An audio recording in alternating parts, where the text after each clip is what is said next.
Welcome to 3RR news. నేను సుధా. బులెటిన్ల ముందుగా headlines. Adani ఆరోపణలపై పార్లమెంట్లో రాహుల్ గాంధీ ప్రతిపక్ష ఎంపీల నిరసన. విజయసాయిరెడ్డిని వదిలే ప్రసక్తే లేదన్న హోంమంత్రి.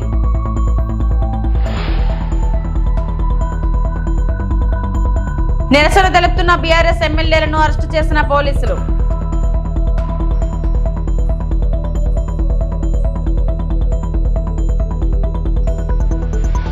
జైపూర్ లో జరిగిన rising Rajasthan global investment summit Rajasthan R factor, rising, reliable, receptive మరియు రిఫైన్డ్ గురించి ప్రధాని మోడీ ఉద్ఘాటించారు. భజన్ లాల్జీ ఆధ్వర్యంలో బీజేపీ ప్రభుత్వం ప్రతిస్పందించే మరియు సంస్కరణవాద విధానాన్ని ఆయన ప్రశంసించారు.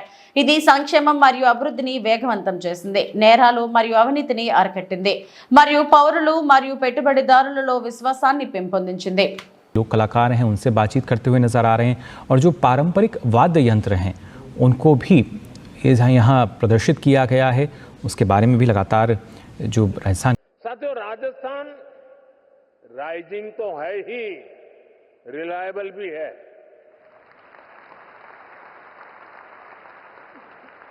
राजस्थान रिसेप्टिव भी है और समय के साथ खुद को रिफाइन करना भी जानता है।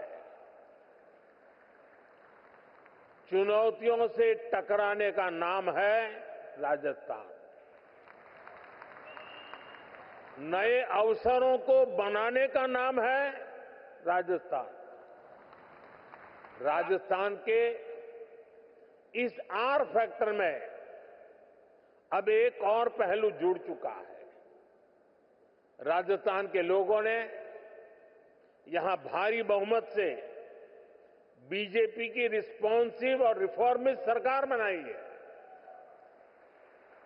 बहुत ही कम समय में यहां भजन लाल जी और उनकी पूरी टीम ने शानदार काम करके दिखाया है।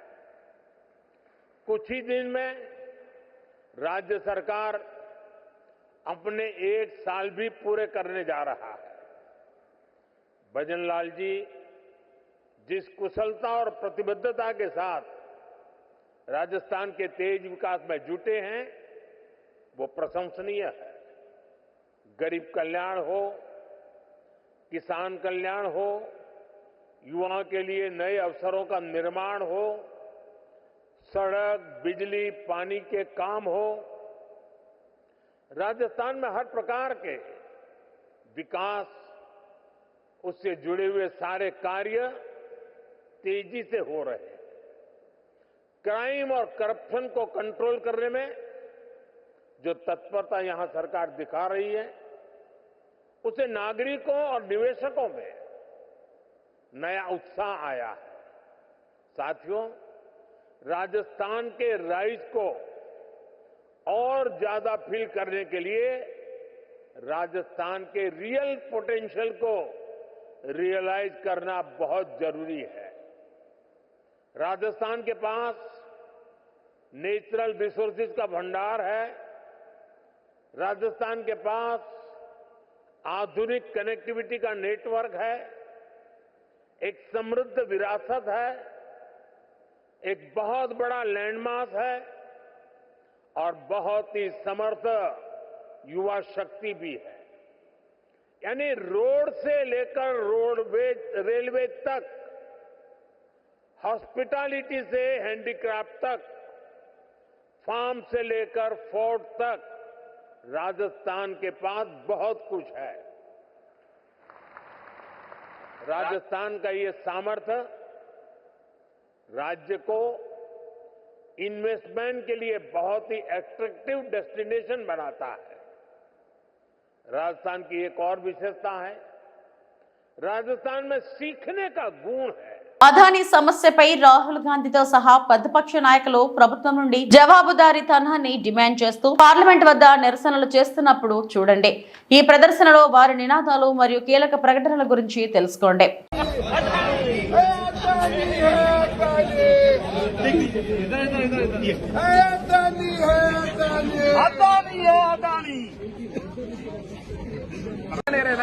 मोदी और अमित शाह, मोदी और अदानी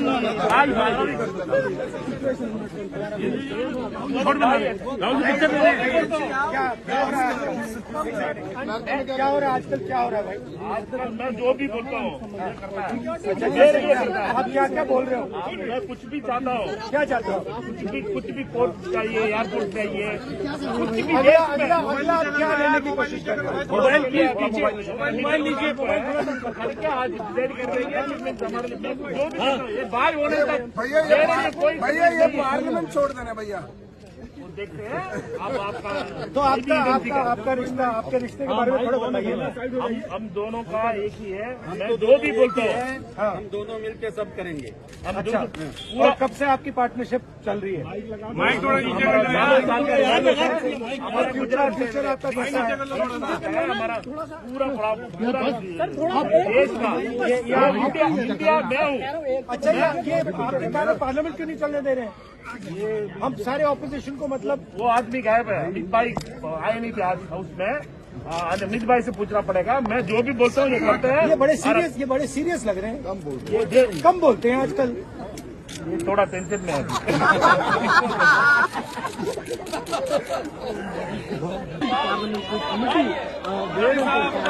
దీనికి సంబంధించి పూర్తి స్థాయిలో చర్చ జరపాలి. దీనికి సంబంధించి పార్లమెంట్ లో చర్చకు మీరందరూ కూడా ముందుకు రావాలి. ప్రభుత్వం దీనిపైన సమాధానం చెప్పాలి అనేటువంటి డిమాండ్ చేస్తా ఉన్నారు.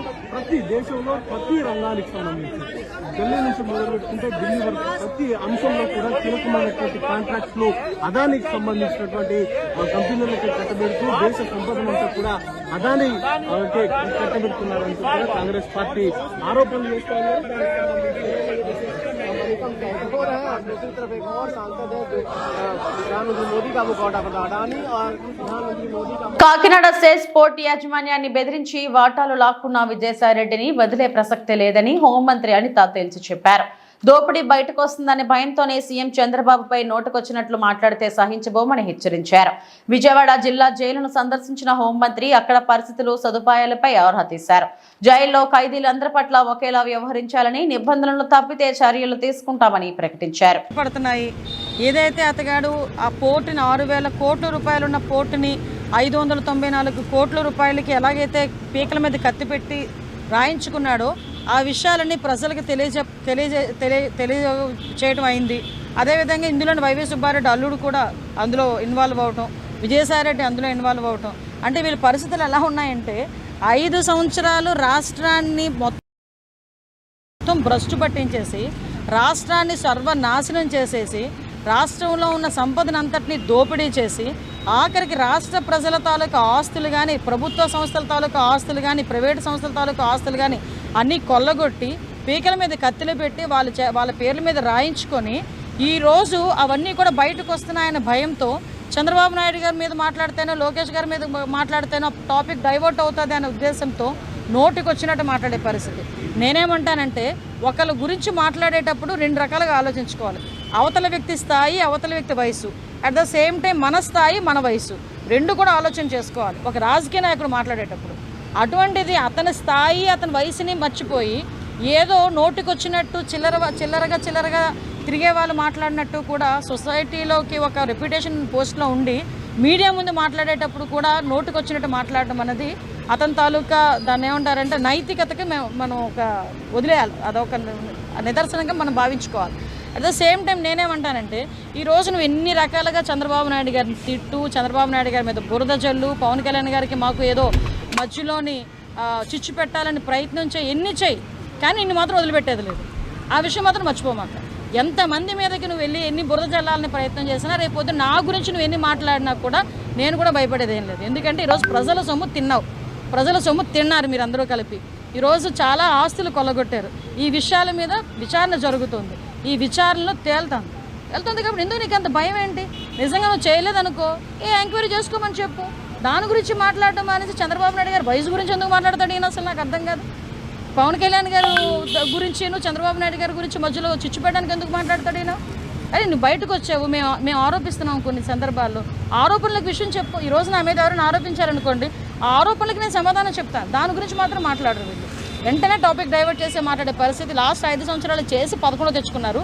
మళ్ళీ ఈ 5 సంవత్సరాలు ఇదే కనుక చేస్తే 11 కూడా రావు గ్యారంటీగా. తిరుమల శ్రీ వెంకటేశ్వర స్వామి వారిని ఏపీ ఎక్సైజ్ శాఖ మంత్రి కొల్లు రవీంద్ర దర్శించుకున్నారు.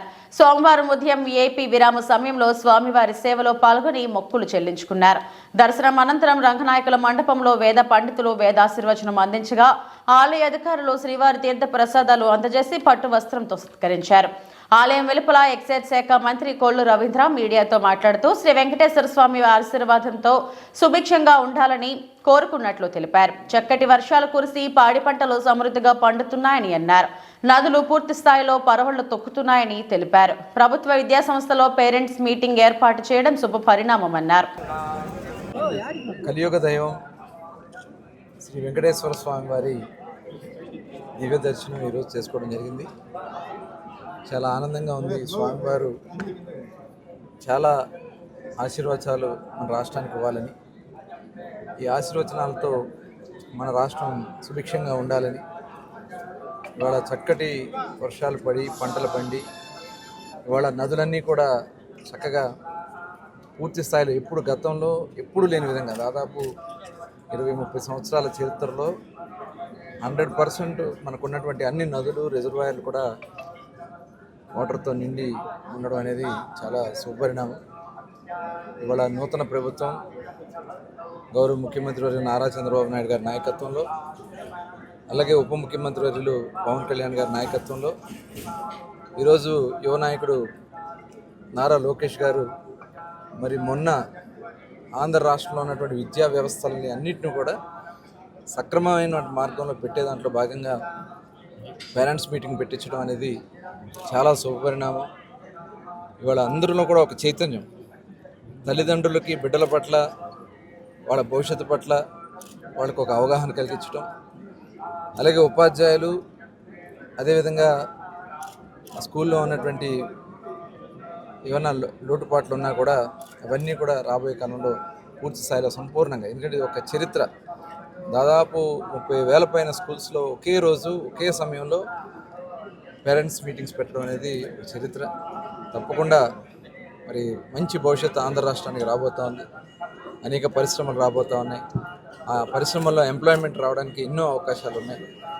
ఆ స్వామివారి ఆశీర్వాదాలు కూడా ఆంధ్ర రాష్ట్రంలో ఉండాలని చెప్పి మనస్ఫూర్తిగా కోరుకుంటాను. సొంత అజెండాతో తెలంగాణ తల్లి విగ్రహం చుట్టూ రాజకీయాలు చేస్తున్నారని మంత్రి సీతక్క విమర్శించారు. తమ ప్రభుత్వం రూపొందించిన విగ్రహంలో రాష్ట్ర ప్రజల అస్తిత్వం, ఆత్మగౌరవం, పోరాటం, సామూహిక జీవన రూపం, ఆశీర్వాదం కలగలిసిన ఇండైన రూపం ఉందని చెప్పారు. శాసనసభలో సీతక్క మాట్లాడారు. తెలంగాణ తల్లి విగ్రహాన్ని మారుస్తున్నామంటూ బారాస, భాజపా నేతలు మాపై విమర్శలు చేస్తున్నారు. గత 10 ఏళ్లలో తెలంగాణ తల్లి విగ్రహాన్ని ఎక్కడైనా అధికారికంగా ఆవిష్కరించారా? కేటీఆర్ సోదరికి దేవతా విగ్రహ రూపాన్ని ఇస్తే ఎలా ఉంటుందో అలా పెట్టుకొని దాన్ని రాష్ట్ర ప్రజలపై రుద్దారు. నేడు మేం తెలంగాణ బిడ్డల అస్తిత్వానికి అనుగుణంగా ఉండేలా విగ్రహాన్ని రూపొందించాం. గుండెల నిండా పాడుకునే జై జై జై హే తెలంగాణ పాటను రాష్ట్ర గీతంగా ఏర్పాటు చేయాలనే ఆలోచన గత పాలకులకు రాలేదు. నేడు మేం చేస్తుంటే అడ్డుకుంటున్నారు. పుట్టినరోజు శుభాకాంక్షలను కూడా తెలియజేస్తా ఉన్నాను అధ్యక్ష. ఈరోజు జరుగుతున్నటువంటి విగ్రహావిష్కరణ కార్యక్రమాన్ని ఆయా పార్టీలు వాళ్ళ సొంత ఎజెండాను ఈ విగ్రహం చుట్టూ, ఈ తల్లి విగ్రహం చుట్టూ రాజకీయాన్ని చేస్తున్నటువంటి పరిస్థితి మనం చూస్తూ ఉన్నాం.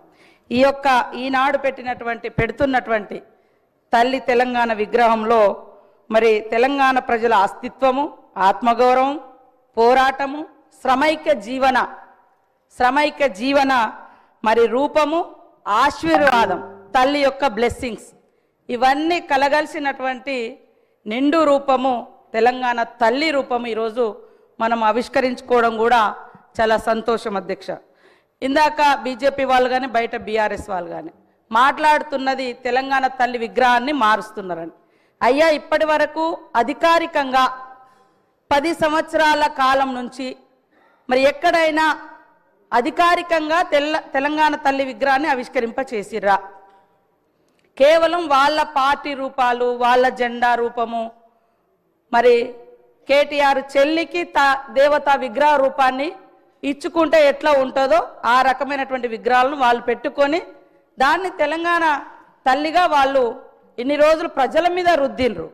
కానీ ఈరోజు మనము పెట్టుకునేది సాటి తల్లులు, చెల్లెలు, అమ్మలు ఎట్లా ఉంటారో, తెలంగాణ బిడ్డల యొక్క అస్తిత్వం ఎట్లా ఉంటుంది అనే రూపాన్ని మనం ఈరోజు ఇచ్చుకోవడం జరుగుతూ ఉంది.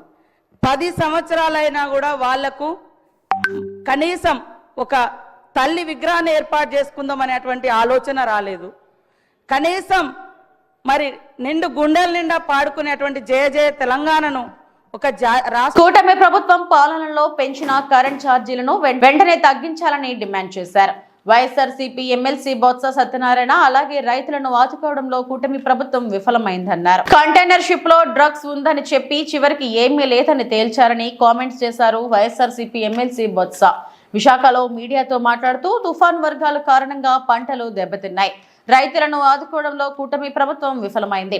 ఈ నెల 13వ తేదీన అన్ని జిల్లాల వ్యాప్తంగా కలెక్టర్లను కలిసి వినతి పత్రాన్ని సమర్పిస్తాం, తగ్గిస్తామని చెప్పి కరెంటు ఛార్జీలు కూటమి ప్రభుత్వం పెంచింది. 6 స్లబ్స్ ఛార్జీల భారం ప్రజలపై మోపింది. పెంచిన విద్యుత్ ఛార్జీలను వెంటనే తగ్గించాలి. ఎన్నికలకు ముందు విద్యుత్ ఛార్జీలు తగ్గిస్తామని హామీ ఇచ్చారు. ఫీజు రియంబర్మెంట్స్ బకాయి వెంటనే చెల్లించాలి. పెంచిన విద్యుత్ ఛార్జీలకు నిరసనగా ఈ నెల 27వ తేదీన ఎస్సీలకు వినతి పత్రం సమర్పిస్తాం. కంటైనర్ షిప్ లో డ్రగ్ ఉందని చెప్పి చివరికి ఏమీ లేదని తేల్చారు. ఇంటర్పోల్ ఆపరేషన్ గరుడ పేరుతో విచారణ జరిపి ఏమీ లేదన్నారు. వైజాగ్ కేంద్రంగా డ్రగ్స్ రవాణా జరగకపోవడం సంతోషం. సిబిఐ విచారణ జరిగిన తీరుపై ప్రధాని, హోంమంత్రికి లేఖలు రాస్తాను. లేనిపోని ఆరోపణల కారణంగా దేశం పరువు పోతుంది కదా. టీడీపీ హయాంలో వేసిన సిట్ బహిర్గతం చేయాలి. ఎవరు తప్పు చేస్తే వారి మీద చర్యలు తీసుకోవాలని బొత్స అన్నారు.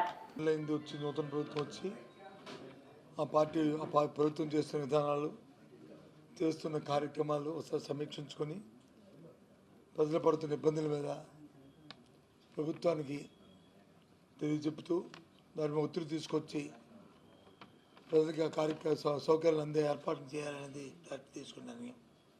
అందులో ముఖ్యంగా ఈ మధ్యకాలంలో తుఫాన్లు వచ్చాయి, అకాల వర్షాలు వచ్చాయి. పంట చేతికి వచ్చిన సమయంలో, కోతలు జరుగుతున్న సమయంలో కోస్తా జిల్లాల్లో ముఖ్యంగా వర్షానికి ఆ పంట అంతా కూడా తడిచిపోవడం, దాంతోపాటు ప్రొక్యూర్మెంట్ ఏదైతే ధాన్య సేకరణ చేస్తారో ప్రభుత్వ విధానం సరిలేకపోవడం వల్ల వాళ్ళు ఇబ్బందులు పడుతున్న నేపథ్యం పత్రికల్లో కూడా వచ్చాయి. అది మేము చెప్తేనే మాట కాదు, అన్ని పత్రికలు, అన్ని మీడియా కానీ, ప్రజలు కానీ, రైతులు అందరం కూడా ఒకేసారి ఏగా వచ్చడంతో గొంతెత్తి ఆ వైఫల్యాన్ని చాటే.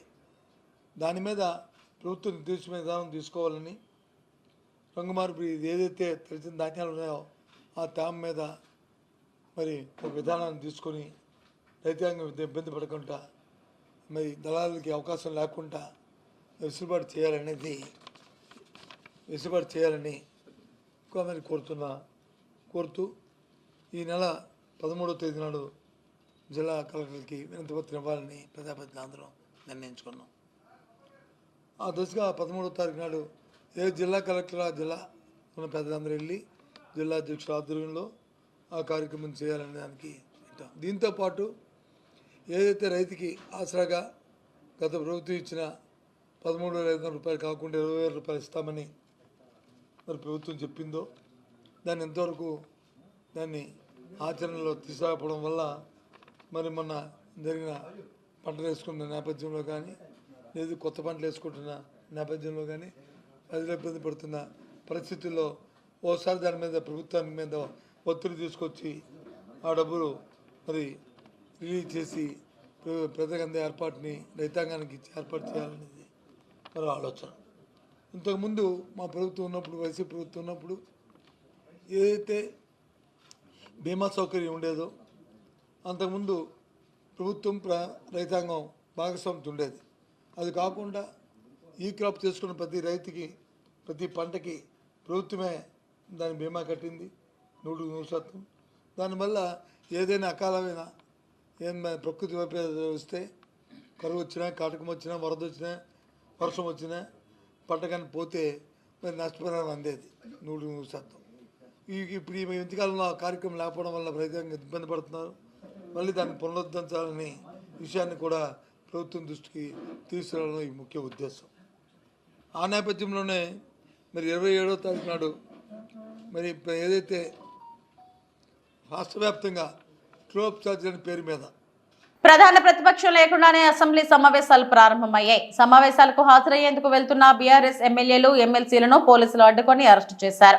అనంతరం కేటీఆర్, కవిత సహా పార్టీ ప్రజాప్రతినిధులను పోలీస్ వ్యాన్ లో అక్కడి నుంచి తరలించారు. సోమవారం ఉదయం దీక్షా విజయ్ దివస్ సందర్భంగా బీఆర్ఎస్ ఎమ్మెల్యేలు ఎమ్మెల్సీలు గన్ పార్క్ లోని అమరవీరుల స్తూపం వద్ద తెలంగాణ అమరవీరులకు నివాళులు అర్పించారు. డిసెంబర్ 9 ఈరోజు ఆ డిసెంబర్ 9 ఏ రోజైతే దీక్ష ఫలవంతమైందో, దీక్ష విజయవంతమైందో ఆ రోజును దీక్షా విజయ్ దివస్ గా మేమందరం కూడా జరుపుకుంటా ఉన్నాం. ఈ సందర్భంగా తెలంగాణ అమరవీరులకు, విద్యార్థి అమరవీరులకు, తెలంగాణ ఉద్యమంలో అసూలు వాసిన అమరవీరులందరికీ కూడా ఘనంగా నివాళి అర్పించి ఈరోజు గన్ పార్క్ నుంచి మళ్ళీ బయలుదేరి అసెంబ్లీ సమావేశాలకి బీఆర్ఎస్ పార్టీ సభ్యులందరం కూడా, శాసనసభ్యులు, శాసన మండలి సభ్యులందరం కూడా వెళ్ళబోతా ఉన్నాం. ఈ సమావేశాల్లో ప్రజా గొంతుకై రాష్ట్ర ప్రజల తరపున రాష్ట్రంలో నెలకొని ఉన్న అన్ని సమస్యల గురించి మాట్లాడతాం.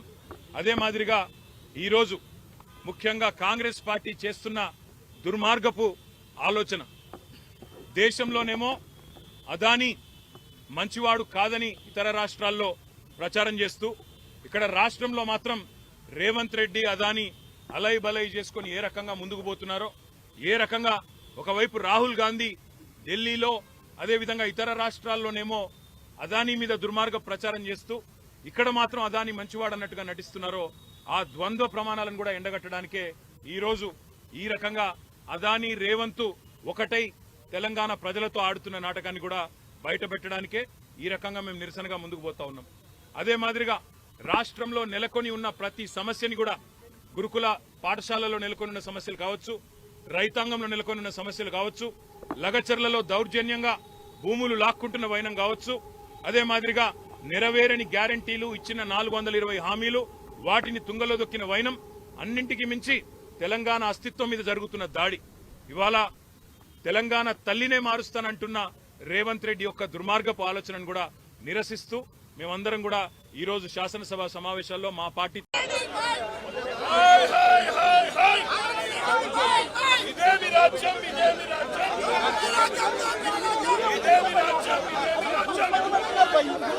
రుద్రూర్ మండల కేంద్రంలో ఘనంగా సోనియా గాంధీ జన్మదిన వేడుకలు. రుద్రూర్ మండల కేంద్రంలోని బస్టాండ్ ప్రాంగణంలో కాంగ్రెస్ పార్టీ ఆధ్వర్యంలో సోమవారం కాంగ్రెస్ పార్టీ అధినేత్రి సోనియా గాంధీ 78వ జన్మదిన వేడుకలను ఘనంగా నిర్వహించారు. కేక్ కట్ చేసి ఒకరికొకరు తినిపించుకుంటూ వేడుకలను ఘనంగా జరుపుకున్నారు.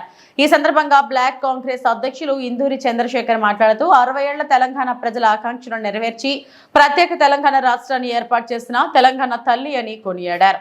అంతేకాక నిరుద్యోగులకు ఉద్యోగాలు, ప్రభుత్వ ఉద్యోగులకు ప్రమోషన్లు కల్పించామని, రైతన్నులకు రుణ విముక్తులు చేశామని అన్నారు. ఈ కార్యక్రమంలో తోట అరుణ్ కుమార్, తోట సంఘయ్య, పత్తి రామస్వామి, నడిపింటి నగేష్ తదితరులు పాల్గొన్నారు.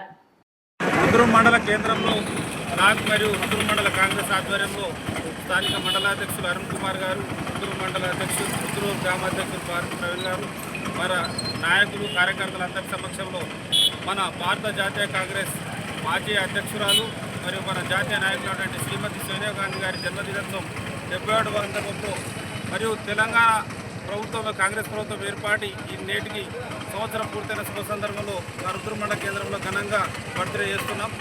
ఈ కాంగ్రెస్ పార్టీ 6 గ్యారెంటీలలో 90% పథకాలను నిర్వర్తించి మన విద్యావంతులకు ఉద్యోగులను చేసిన ఏకైక ప్రభుత్వం కాంగ్రెస్ ప్రభుత్వం. రానున్న కాలంలో ప్రజలందరికీ చేరువై ప్రజాపాలనతో ముందుకెళ్తున్నటువంటి కాంగ్రెస్ ప్రభుత్వం దశాబ్దాల పాటు నిలవేయాలని కోరుతూ సోనియా గాంధీ గారికి మా గ్రామం తరఫున, మండలం తరఫున ధన్యవాదాలు తెలుస్తున్నాం. జై కాంగ్రెస్, జై కాంగ్రెస్, జై కాంగ్రెస్, జై కాంగ్రెస్, జై సోనియమ్మ, జై సోనియమ్మ, జై యూపీఏ మాజీ చైర్పర్సన్, కాంగ్రెస్ పార్టీ మాజీ జాతీయ అధ్యక్షురాలు, రాజ్యసభ సభ్యులు సోనియా గాంధీ 78వ జన్మదిన వేడుకలను సోమవారం తిరుపతిలో కాంగ్రెస్ పార్టీ నాయకులు ఘనంగా నిర్వహించారు. నగర అధ్యక్షుడు గౌడపేరు చిట్టిబాబు ఆధ్వర్యంలో స్థానిక పాత మున్సిపల్ కార్యాలయం ఎదురుగా ఉన్న రాజీవ్ గాంధీ విగ్రహం వద్ద సోనియా గాంధీ చిత్రపటం ఉంచి కేక్ కట్ చేసి శుభాకాంక్షలు తెలిపారు. అనంతరం అందరికీ కేక్ చేసి పంచిపెట్టారు. ఈ సందర్భంగా గౌడపేరు చిట్టిబాబు మాట్లాడుతూ సోనియా గాంధీ తన భర్త, భారత మాజీ ప్రధాని మంత్రి రాజీవ్ గాంధీ హత్య జరిగిన 7 ఏళ్ల తర్వాత 1998లో కాంగ్రెస్ పార్టీ అధ్యక్షురాలుగా బాధ్యతలు స్వీకరించారని అన్నారు. 22 సంవత్సరాలు అంటే 2017 వరకు ఆ పదవిలో సోనియా గాంధీ కొనసాగారని తెలిపారు. 2019లో తిరిగి పార్టీ అధ్యక్షురాలుగా బాధ్యతలు చేపట్టి మరో 3 సంవత్సరాలు కొనసాగారని వివరించారు. పార్లమెంటరీ చైర్పర్సన్ గా పార్టీ అధ్యక్షురాలుగా ఎంతో బాధ్యతతో వ్యవహరించారని చెప్పారు. ఆమె నాయకత్వంలో కాంగ్రెస్ పార్టీ ఎంతో పురోగతి సాధించిందని అన్నారు. సోనియా గాంధీకి ఆ శ్రీనివాసుని ఆశీస్సులతో నిండు నూరేళ్లు జీవించాలని ఆకాంక్షించారు. ఆంధ్రప్రదేశ్ రాష్ట్ర ఎస్సీ విభాగం పరిశీలకులు మార్టిన్ లూథర్, పిసిసి ఉపాధ్యక్షులు దొడ్డారెడ్డి రామ్ భూపాల్ రెడ్డిలు మాట్లాడుతూ రాజీవ్ గాంధీ సతీమణిగా బాధ్యతాయుతంగా వ్యవహరించారని చెప్పారు. తన భర్త, అత్త ఉగ్రవాదుల దాడుల్లో దారుణంగా హత్యకు గురైన వాటినన్నింటినీ దిగమింగుకొని దేశ ప్రజల పట్ల తనకున్న అభిమానంతో దేశ ప్రగతికి నిత్యం పాటుపడ్డారని కొనియాడారు. ఈ సందర్భంగా వారు సోనియా గాంధీకి జన్మదిన శుభాకాంక్షలు తెలియజేశారు. కార్యక్రమంలో జిల్లా ఎస్సీ విభాగం అధ్యక్షుడు చిత్తూరు శివశంకర్, పిసిసి మాజీ ప్రధాన కార్యదర్శి సుప్రజ, పిసిసి బీసీ సెల్ కార్యదర్శి గోపిగౌడ్ తదితరులు పాల్గొన్నారు. తిరుపతి సిటీ కాంగ్రెస్ ఆధ్వర్యంలో శ్రీమతి మాజీ ఏఐసిసి అధ్యక్షురాలు, మాజీ పార్లమెంటు సభ్యురాలు, రాజ్యసభ సభ్యురాలు శ్రీమతి సోనియా గాంధీ 78వ జన్మదినోత్సవం ఘనంగా నిర్వహించడం జరిగినది.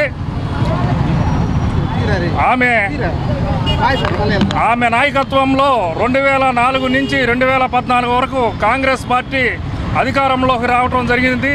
అదేవిధంగా ఆమె చేసిన సంస్కరణలు ఆ రోజు మన్మోహన్ సింగ్ గారు ప్రధానమంత్రిగా ఉన్నప్పుడు ఆమెతో కలిసి ఏఐసిసి తీసుకున్న నిర్ణయాలు చాలా గొప్పవని మేము కాంగ్రెస్ పార్టీ తరఫున తెలియజేస్తున్నాం. జై కాంగ్రెస్. అధ్యక్షురాలు సోనియా గాంధీ గారి జన్మదినం సందర్భంగా మేమందరం ఈరోజు తిరుపతిలో వేడుకలు జరుపుకుంటున్నాం.